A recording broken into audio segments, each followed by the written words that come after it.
So today I'm going to show you a cable cast on. It's a really great cast on. It gives a really firm edge. So if you have a piece that you want a really solid edge on, this one's great. So if you don't want it to stretch too much, that sort of thing. So what you're going to do is start with a slip knot. That one's very short, but since it's for demonstration purposes only, it'll be fine. Normally you'd want a little bit longer of a tail end to weave in. So you put your slip knot on your needle, but you want that needle in your left hand. So with your working yarn over this way, what you're going to do is go through the first slip knot stitch as if to knit, pull up a new loop, make it big, and slip it onto the end of the needle.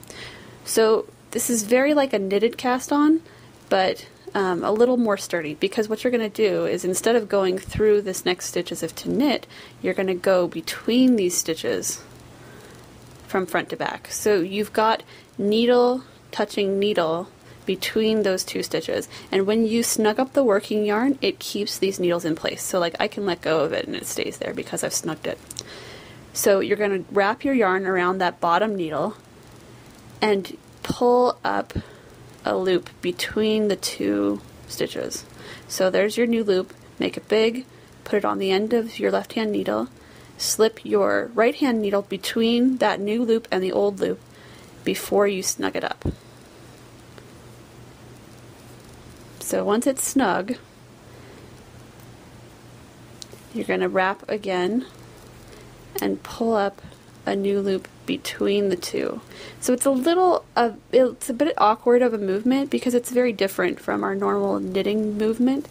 You want to make sure that you keep the needles perpendicular until you got that new stitch pulled up.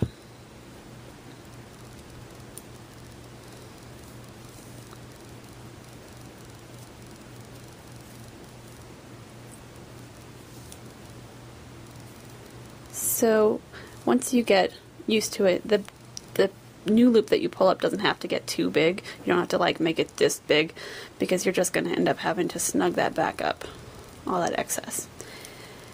So once you've got the number of stitches cast on, you can see that it makes this nice twisted edge along the bottom. And just be careful, because the last stitch that you've cast on kind of overlaps. It likes to overlap with the previous stitch. So just make sure that you work those two as two separate stitches, or you'll be one stitch short. And that's a cable cast on.